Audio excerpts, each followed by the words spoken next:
예, 안녕하십니까. 대구 북구의 출신 국민의힘 김승수 의원입니다. 오늘은 호국 보훈의 달을 맞아서 보훈 정책에 대해서 몇 가지 제안을 드리려고 이 자리에 섰습니다. 제가 지금도 문화체육관광위원회 소속입니다만은 정부의 소속인 보훈 정책에 대해서 말씀을 드리고자 하는 이유는 제가 정계 입문하기 전에 대구광역시에서 행정 부시장을 3년 정도 하면서 이런 보험 관련 정책에 대해서 직접 관장을 했었고, 또 그 당시에 여러 가지 문제점들을 파악했던 것들도 있고, 최근에 우리 지역 내 또 보험단체들을 찾아서 관련 단체 강의자들을 만나 이야기를 듣는 과정에서 또 몇 가지 또 문제점, 또 제안사항들이 있어서 그 부분을 정리해서 오늘 말씀드리려고 합니다. 6.25 71주년 보훈정책의 대전환이 필요하다. 잘 아시는 것처럼 내일 모레면 6.25입니다. 올해로 6.25 전쟁이 발발한 지 71년이 되었습니다. 71년의 시간이 지나는 동안 6.25 전쟁에 직접 참전하셨던 유공자분들은 7만 2천여 분, 또 월남전 파병공사분들은 19만여 분밖에 살아 계시지 않습니다. 10년 전 6.25 참전 유공자분들만 하더라도 20만 명이 넘었던 것을 생각하면 많은 분들이 벌써 유명을 달리하셨습니다. 워낙 고령이시기 때문에 참전 유공자분들만 하더라도 한 해에 거의 한 5천 명 정도씩 유명을 달리한다고 합니다. 문재인 정부는 지난 4년간 틈만 나면 보훈 정책에 대해서 강조를 해왔고, 애국에는 보수와 진보가 없다고 했습니다. 하지만 말로만 그랬습니다. 실상은 참담하고 허탈하기까지 합니다. 정부는 2018년 이후 국가 예산을 추경을 제외하고도 29%나 늘려서 한 555조에 가까운 예산을 편성했습니다만, 보훈처 예산은 고작 11% 증가된 5조 8천억 정도만 배정했을 뿐입니다. 이 중에서 보훈 보상금 및 수당 예산만 따져보면 4조 4천억 정도로 우리나라 전체 예산의 1%도 되지 않습니다. 국가가 지급하는 참전 수당은 고작 월 34만 원으로 유공자분들이 병원에서 병원비와 약값만 감당하기에도 부족할 지경입니다. 이와는 달리 과거사 관련 사업이라든지 민주화 운동과 관련된 사업에 대해서는 보훈처뿐만 아니라 행정안전부 등 관계기관 예산까지 합쳐서 수백억씩 들여서 지원하고 있고, 또 명예회복을 위해서 힘쓰고 있습니다. 반면 참전 유공자들에 대해서는 가장 필요한 그런 예산을 할 수 있는 위탁병원 감면 진료 약제비 지원에 연간 한 200 정도밖에 소요가 되지 않고 있습니다만, 그런 불구하고 예산 부족을 이유로 올해 예산에서도 전액 삭감되었습니다.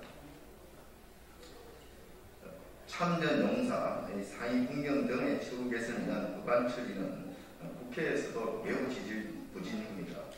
그럼에도 불구하고 민주 유공자 관련 법안은 상임위에 표부되는 족족 통과되고 있는데, 대표적인 셀프 특혜 법안인 민주 유공자 예우에 관한 법률까지 발의가 되었습니다만 심한 국민적 저항으로 인해 철회되기도 했습니다.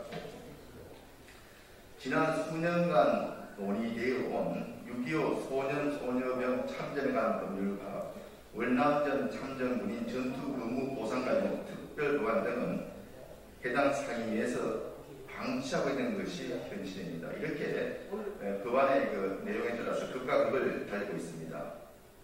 9.19 군사 합의를 통해서 거창하게 선정했던 남북 간 공동 유해 발굴 사업은 북한의 무관심으로 14만으로 추정되는 유해 중 겨우 165구의 유해만이 가족의 품에 안겼습니다.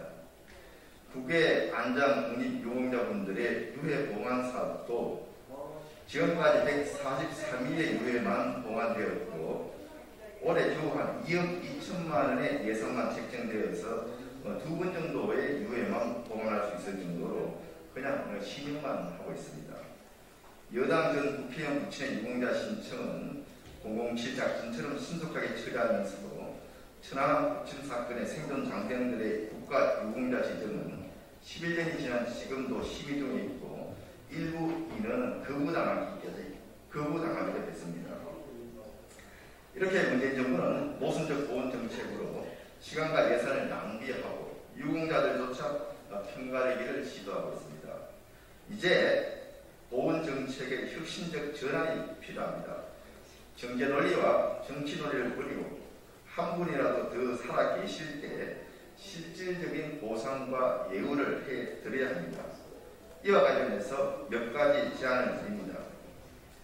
먼저 국회는 신속히 유교 참전 소년 소녀령 관련 법률과 월남전 참전 용사분들 관련 법안 등의 국가 유공자들의 처우 개선을 위한 법안들을 소속히 통과시켜야 할 것입니다.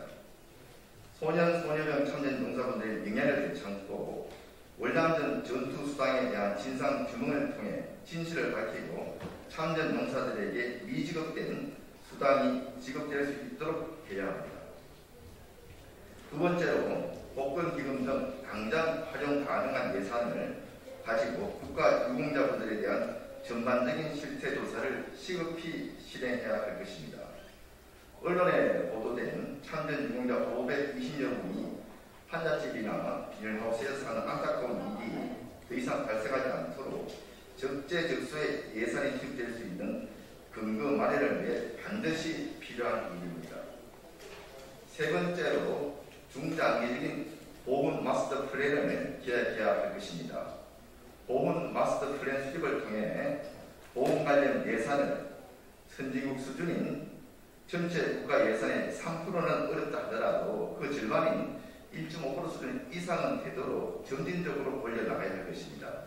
그렇게 해서 순직 소방관, 경찰, 군인 등 지금도 계속 발생하고 있는 국가 유공자들에 대한 예우를 상향하는 등의 장기적인 보훈 로드맵을 구축해야 할 것입니다.